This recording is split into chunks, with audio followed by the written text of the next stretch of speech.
and welcome to the Because Crap is Illegal podcast. My name is Rema Mariello, and I am the host.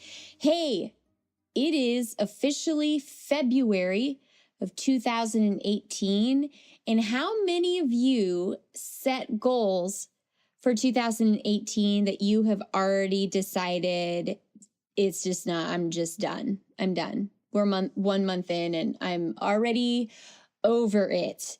I personally set a goal this year that I wanted to do some things that really pushed me and required me to kind of suck it up and be a little more hardcore than I have been the past, I don't know, 7-ish, 14-ish years. Like, I was super cool. And then I had kids, and then I am not cool anymore. And nor do I like to do like hardcore things. Like, if I have to walk to my mailbox, I'm like, okay, how can I delegate this task to a child? So that's kind of where I am right now in my life. I'm just living the dream. But this year, I really wanted to kind of pursue getting back to being awesome again and pushing myself to do things that are challenging. And I decided, you know what? I've always wanted to do a 10K. I'm not sure why a 10K, but that just sounded cool. It sounds cooler to say. I don't know. And I told it to my husband thinking he's going to be like super surprised that I'm pushing myself that hard this year.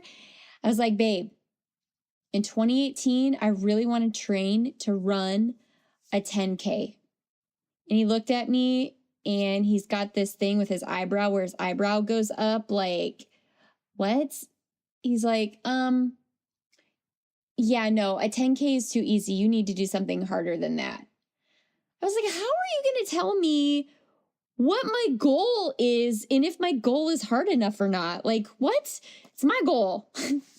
And so as I thought about it, I don't know about you, but math is really not my jam. I had to take 2 remedial math classes in order to take my college math class because math, I mean, I don't know. It's just not, it's not something I'm good at. However, I believe a 10K is like 7.5, 8 miles or something like that. So as I began to think about it, I was like, yeah, actually, it's probably not as complicated as I want it to be. So I decided I'm going for the full half marathon. I'm not going for the full marathon because ain't nobody got time for that. And if you run marathons, good on you. I just can't. Well, not that I can't. I don't want to. So I decided 13.1 miles. I feel like I can do that. And I can train for that. And I can push myself to do that. And let's do that. And so I have been training for this half marathon since the middle of December. And let me tell you, I used to run. I used to run well. I used to enjoy running.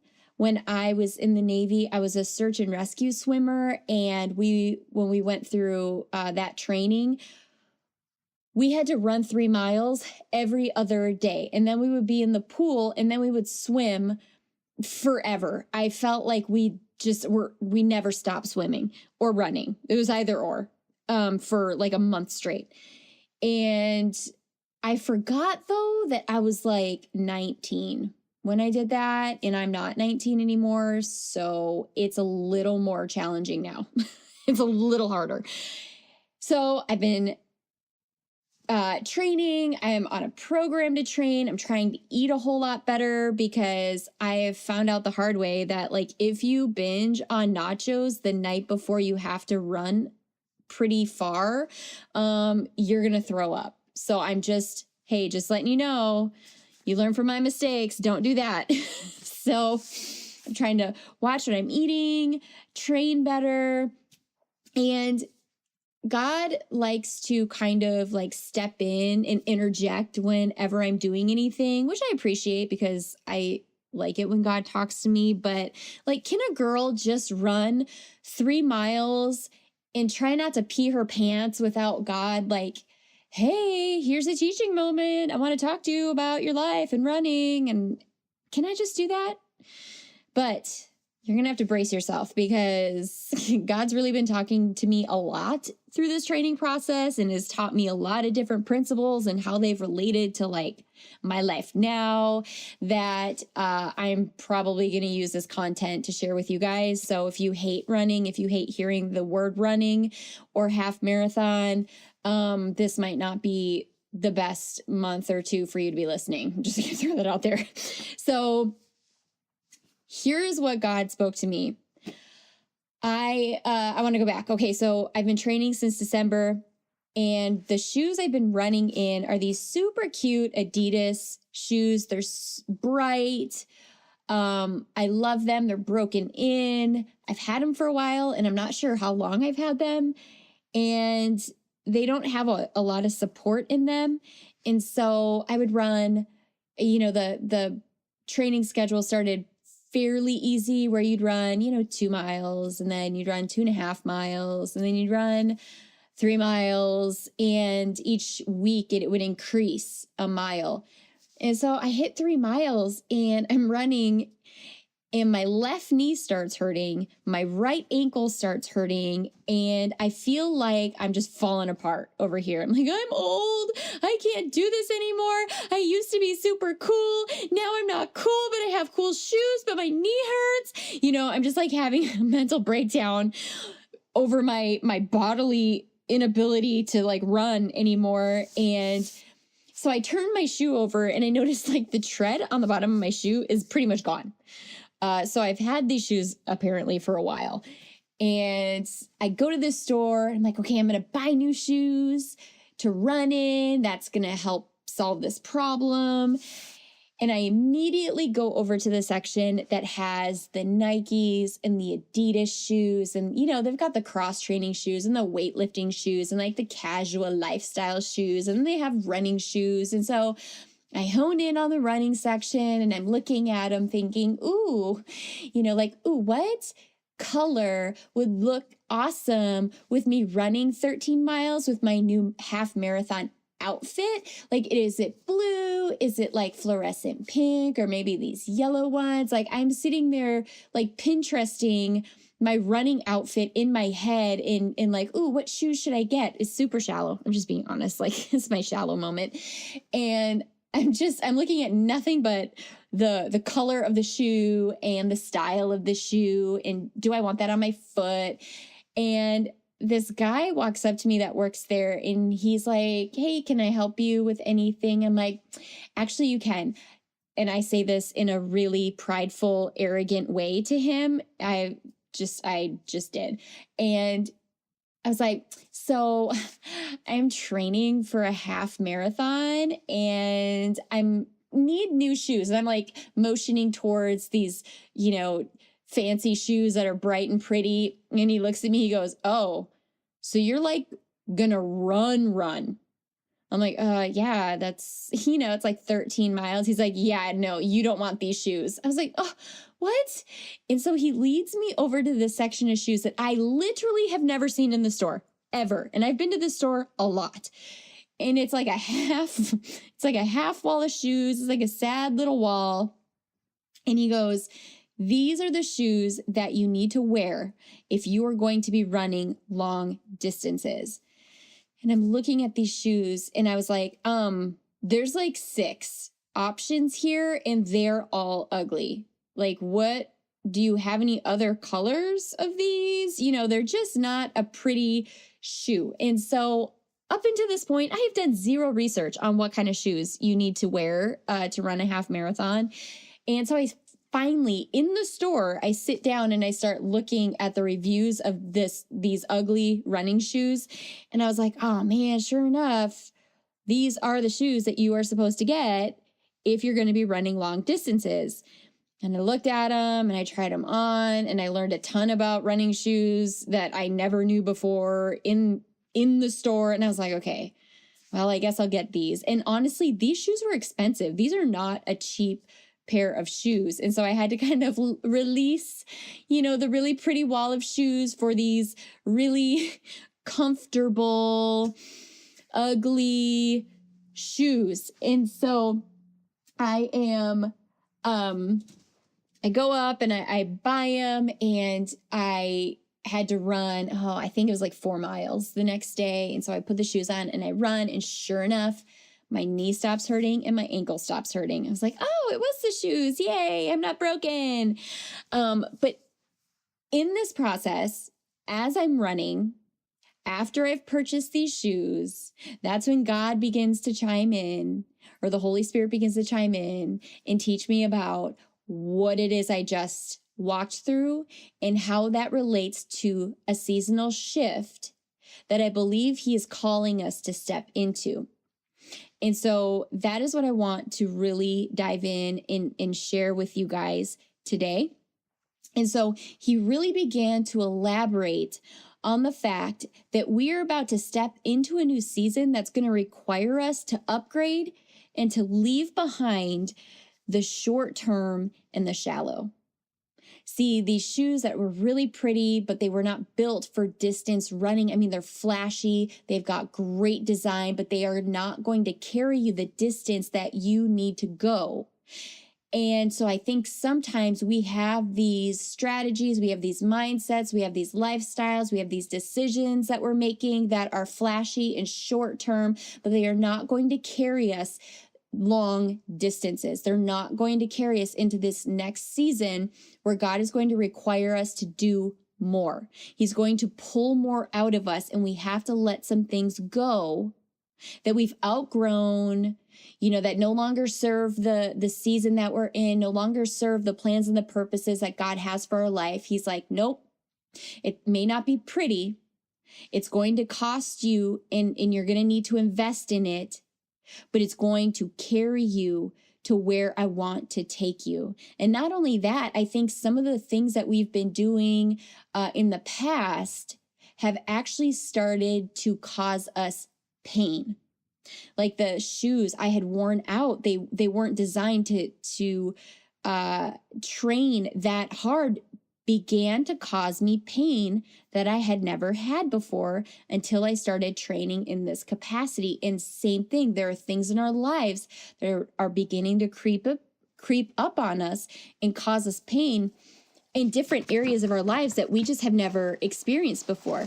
And so as I was really thinking and praying about this, here are some examples that just kind of came to mind. What about our thought life? So maybe you have a lot of negative self-talk. Maybe you really cut yourself down. Maybe you don't even believe the best in yourself. Maybe you grew up in a verbally abusive home, and that's actually become a part of your inner dialogue. And maybe because of that, it's actually spilled out into your relationships, and your words have become toxic, causing distance and pain with those relationships. And God is saying, hey, it's time for you to change. It's time for you to let go of that behavior. It's time for you to align your words and your thoughts with my word. It's time for you to get into agreement with what I say about you. It's time for you to let that old thinking pattern go, because I have new things I need you to think on. I have things I need you to meditate on. I have new strategies and plans and dreams I want to put in you. But these toxic thoughts are going to kill what it is I want to birth through you in this next season. And here's one that really got to me. What about eating habits? This isn't even really spiritual. This is just a real thing, like eating habits. Maybe you have an unhealthy relationship with food. Maybe you eat to cope. I know me personally, like I am super guilty of whenever I feel stressed or anxious and sometimes even bored, like I'll eat. I'll just salt. Like I love chips and I love chocolate. Like I'll eat to cope, and it has become unhealthy, and I had put weight on. And like I said, I'd binge eat nachos, and then I had to run the next day, and it just felt awful. Like it caused me pain. because it was an old way, an old habit that I could no longer maintain in this new season. Maybe you don't eat at all, or very little, or you binge, or you have an eating disorder because of insecurity, because of fear of gaining weight, or whatever the case may be. And it's actually affecting your health and it's causing you pain in that way. And God is saying, I need you to let that go. And it's time for us to change that behavior. And what about work ethic? For those of you who are girl bosses, who are out in the workplace, maybe you work from home, maybe you have your own business, whatever the case may be, maybe you've been doing the bare minimum to get things done. I'm super guilty. Like, I'm the queen of procrastination. I don't know what it is. Like, I work better when things are last minute, but I mean, that doesn't bring peace.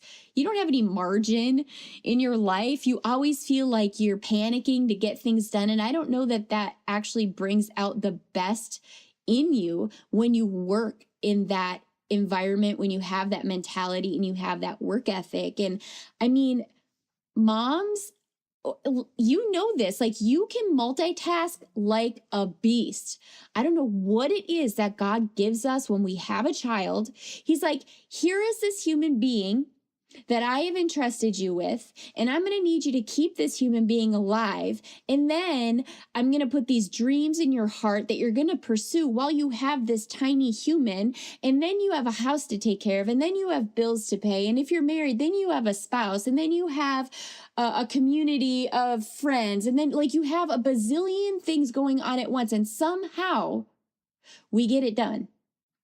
However, when our capacity grows and we begin to operate in a smooth way within an enlarged capacity, we can begin to work off of just our gifts and our talents, and we no longer rely on God to work in and through us anymore. And at some point, that is going to become a lid, that is going to become a cap, and we're going to become stunted in what God wants to actually do in and through us. So this might be the season where God is saying, I need you to hone in. I need you to refine your work ethic. I need you to get really good about your time management. I need you to stop getting distracted. I need you to set yourself a schedule, because what I have for you, if you don't get it right now, what I want to give you in the future will actually capsize you.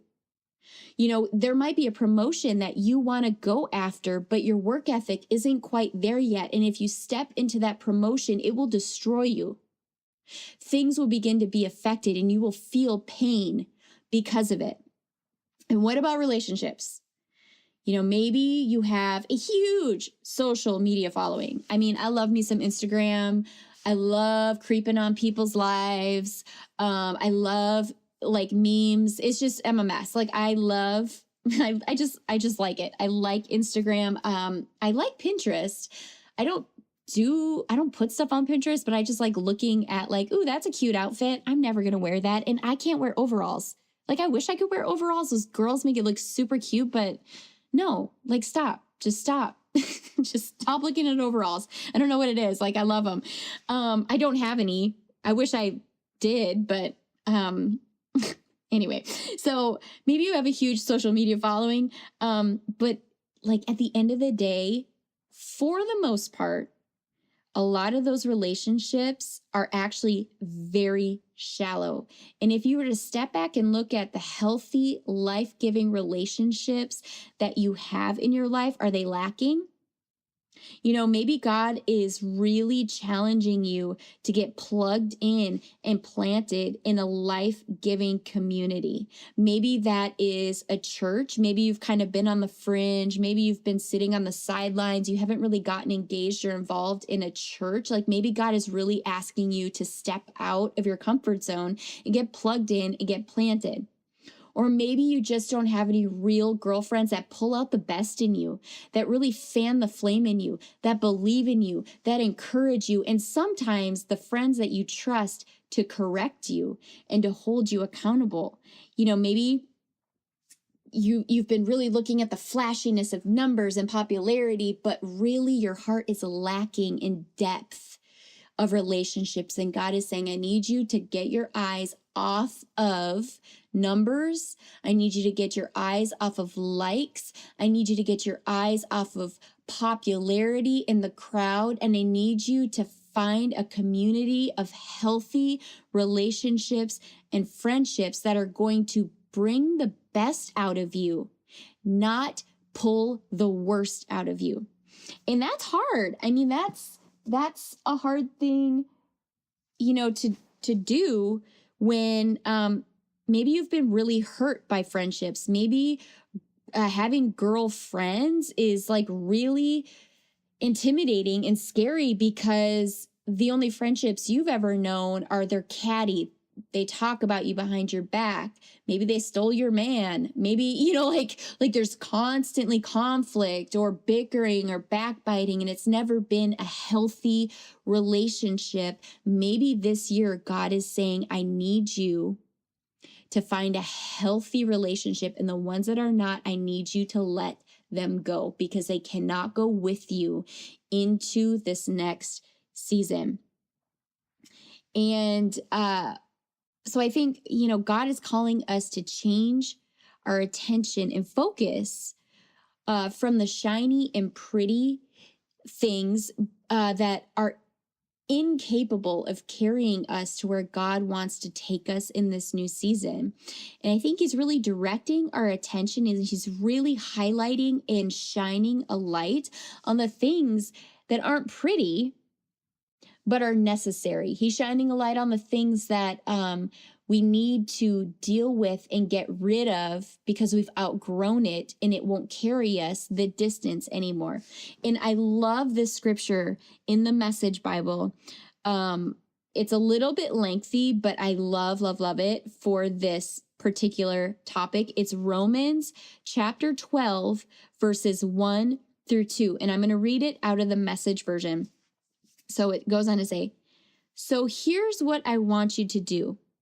God helping you, take your everyday, ordinary life, your sleeping, eating, going to work, and walking around life, and place it before God as an offering. Embracing what God does for you is the best thing you can do. Don't become so well adjusted to your culture that you fit into it without even thinking. Instead, fix your attention on God. You'll be changed from the inside out. Readily recognize what he wants from you and quickly respond to it. Unlike the culture around you, always dragging you down to its level of immaturity, God brings the best out of you, develops well-formed maturity in you. I love that so much. In fact, that actually might be the verse that I'm going to really be standing on this year, because I believe there are some old unhealthy patterns that I have become accustomed to that are really not healthy long term. I think they maybe were good for a season, necessary for a season, but we're there for only a short season. And God is saying, I need you to let those things go. I need you to let me weed some things out of your heart and out of your life. I need you to trust that when I shine a light on an issue in your life, it's not because I want to hurt you. It's because I want to bring the best out of you, because he knows what is on the other side of this year. He knows the doors that are going to stand in front of you that he wants to provide an opportunity for you. But if we are not ready, if we are not mature, if we are not readily available to hear God's voice and to move when he asks us to move or tells us to move, if we delay in our obedience, we're going to miss a lot of opportunities that I believe God has in store for us. And so we need to be willing to do the work to lay down our lives before him and say, God, search my heart. Search my heart. And that, let me tell you right now, that is actually a very dangerous prayer, because when you say, God, search my heart, he will do just that. He will show you the things that don't line up with his will for your life. And when he brings to the surface those things that don't line up with the will for his life, we are going to be faced with an option. You can continue to walk down this broken and dysfunctional path, now knowing that it's broken and dysfunctional, walking in obedience, or you can give it to me and I can heal you, I can fix it, or I can help you adjust to letting it go because I have something better for you. I mean, for me personally, like I had dealt for a really long time with anger issues, like just it came from just the depths of my soul, just angry. Anything would make me angry, and I would rage for a really long time. And I didn't want to deal with it. I kind of knew it was a problem, but there was a time when I was like, okay, God, I really want to really deal with this. I want to really uproot this. I want to get rid of this. I don't want to live like this anymore. It's starting to affect my family and my relationships. And God has a funny way of presenting you with opportunities to really choose peace over anger.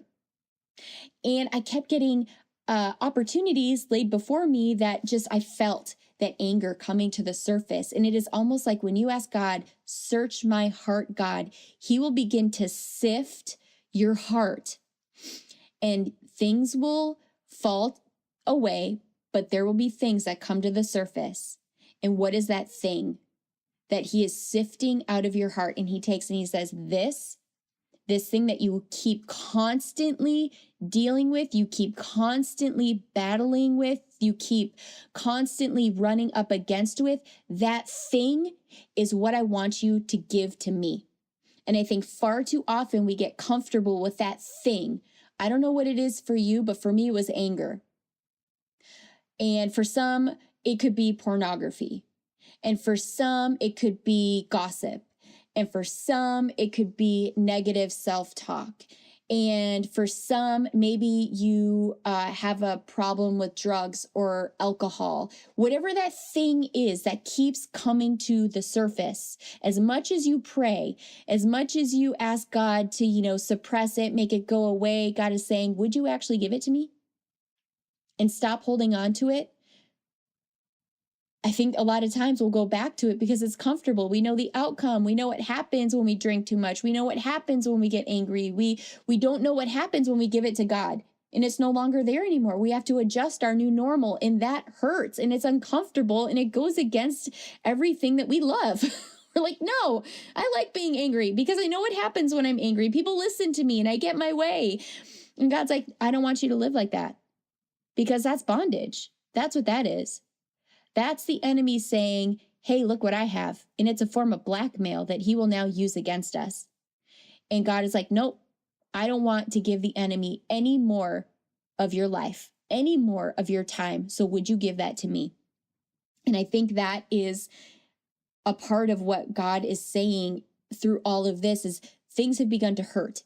He's wanting you to look what hurts. What is hurting in your life? Is it relationships? Is it thought patterns? Is it eating habits? Is it work ethic? Or what is that thing that's beginning to cause pain? And God is saying, give it to me. It's no longer going to serve you in this next season. Let me teach you how to be healthy again in all areas of your life. So how can we do this? Let's kind of break it down and become like really practical. Okay, so I talked about thought life, eating habits, work ethic, relationships. Okay, so thought life. Maybe you need to start studying and start documenting and actively changing your self-talk. And that's not easy. I mean, and it's not pretty, but it's necessary. To break this cycle, you need to be able to see, okay, what are my triggers that make me think negative thoughts about me? Okay, I think that I'm ugly, but what does God say about me? Oh, he says I'm fearfully and wonderfully made. Okay, I think that I'm stupid, but God says I have the mind of Christ. And I am created in the image and likeness of God. I mean, God's not stupid. He created like literally everything, so like we need to adjust maybe our thinking. And for your health, maybe you need to create an eating plan, get accountability, to work out or to eat healthy, and taking better care of ourselves. It's not pretty or fun, but it's necessary.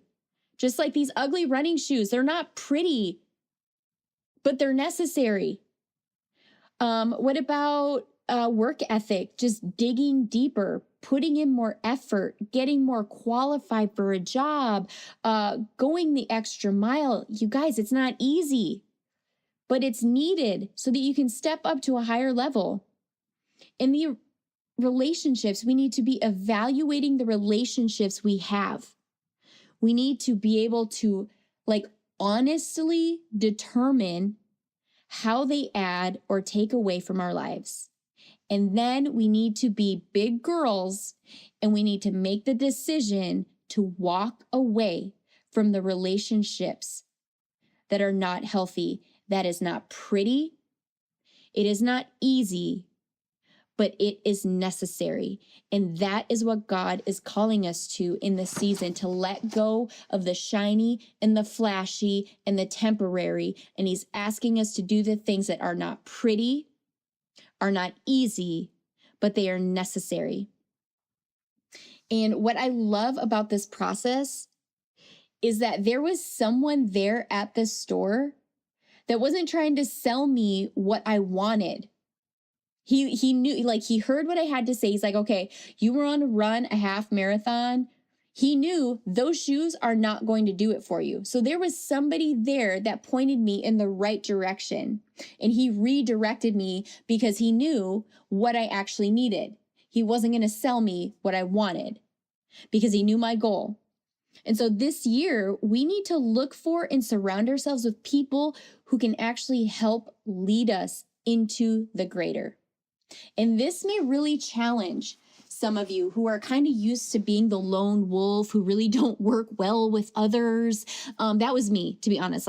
Like years ago, I didn't like people. I didn't like people giving me their opinions or feedback. I wasn't in a place where I was humble enough to reach out to those people who could really help me be less crazy. I mean, in that season of my life, I was just a nutcase. But we need to be able to humble ourselves and surround us with people who are going to push us to greater. And look at, are they doing what you want to do? Maybe you want to write a book. Surround yourself with maybe an author or a blogger who writes, learn, pick their brain. What are you doing? What is your method? What does your structure look like during the day? What are some issues that you faced in the beginning that would really help me not have to hit those same mountains when I get there? Or, really start surrounding yourself with people who are already actively living where you want to go and doing what you want to do.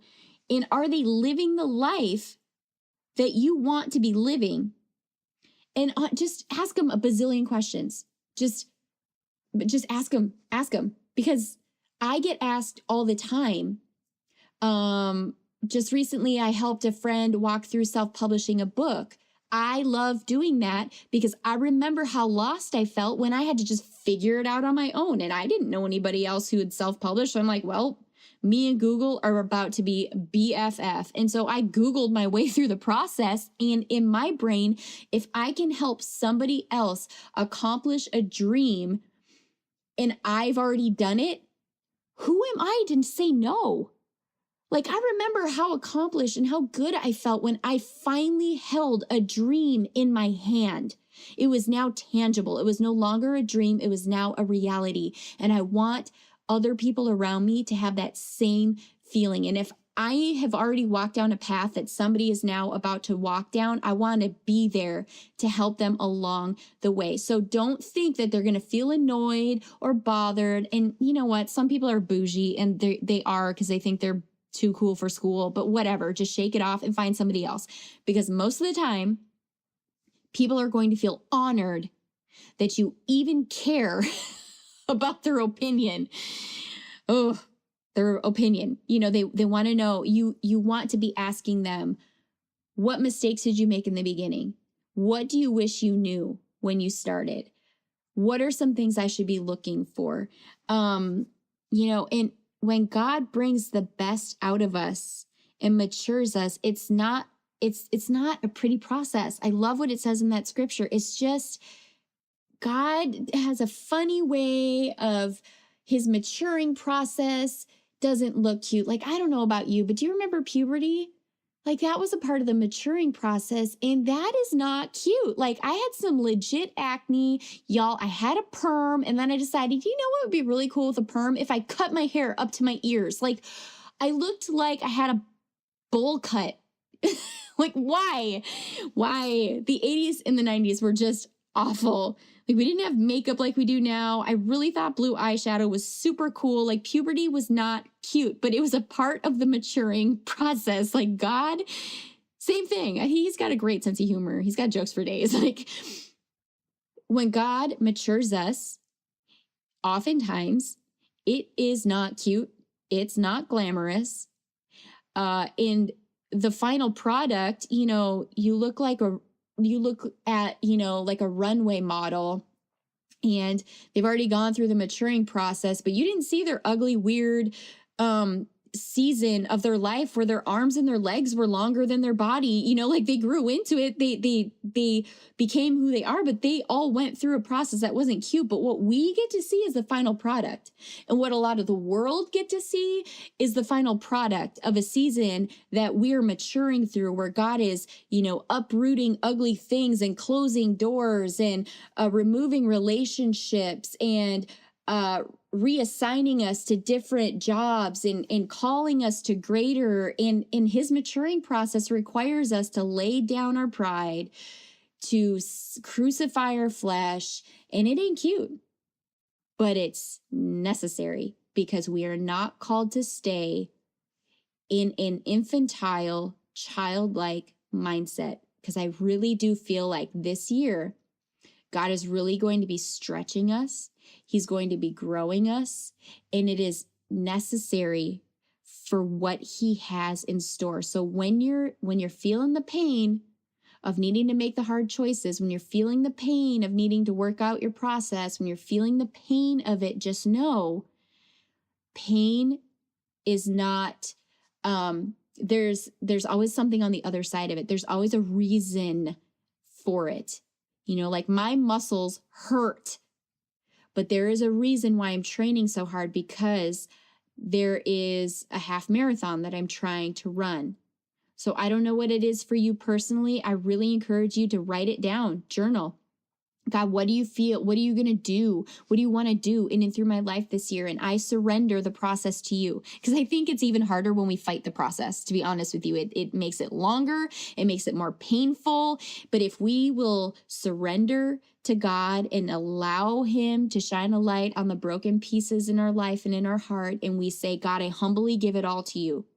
Fix what's broken, remove what no longer serves my life in a healthy way, challenge and pull greatness out of me, and do whatever it is that needs to be done to make me the woman of God you've created me to be. Like, it's still not fun. It's still not easy. But I think when we fight against it, it takes a whole lot longer. And God doesn't play around with rebellion. He don't play. So, we have to recognize that we've worn out and outgrown the old, and we really need to be open to stepping into the new in this season. So I just have a couple questions that I really want you to think about and meditate on for you personally. What are old habits or patterns that you have outgrown? And what is God challenging you to throw out and to upgrade to? And what have you been holding on to that is causing you pain? It could be physical pain, it could be emotional pain, it could be spiritual pain. Just what have you been holding on to that is causing you pain? And who is living the life you want to be living? Who is maybe working in the job that you want to have? Who is doing that dream that you have in your heart? Begin to write the answers down to these questions. And the people, especially that last question, the people that come to mind, approach them. Ask them for accountability. Ask them to coffee. Ask them if they would walk with you through this process.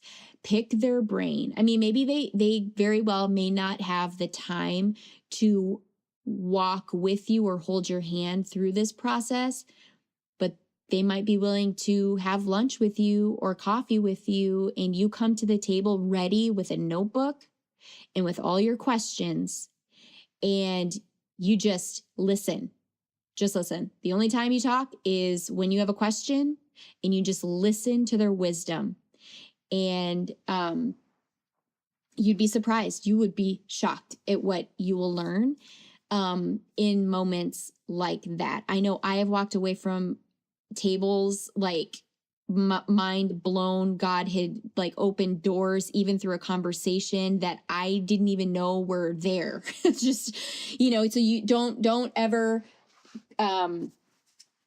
walk into something with a preconceived notion of how it's going to go, because God will blow your mind every single time when you are open to him moving and leading and guiding a certain conversation. So I hope that this encourages you guys. I hope it inspires you guys that God has great and big things in store for your life. Maybe you have never heard those words before, but God did not put you here on accident. God has not forgotten about you. God has put gifts and talents inside of you. They might look different than everybody else around you, but that's okay, because he made you unique. He put you here for such a time as this. There is a plan and a purpose for your life. And this year, he is calling you to greater. He's calling you to release the old and to step into the new. And so get bold and just take the step and really get quiet with the Lord and really tune your ears in to hear his voice, to hear his leading, read the word, get some accountability. And I cannot wait to hear everything that God does in and through your lives. I would love to hear, if you want to share it with all of us, what is God speaking to you? Like through this particular message, what is God asking you to lay down and to step into? What is he really challenging you with in this season? Like, let's have a conversation about it, because I think it's really good to see other women that might be challenged with the same thing you are being challenged with, and gleaning off of each other's wisdom and really growing together as a community. So leave a comment. If you have a prayer request, if you want to reach me personally, you can always get a hold of me through my website, rhema.com.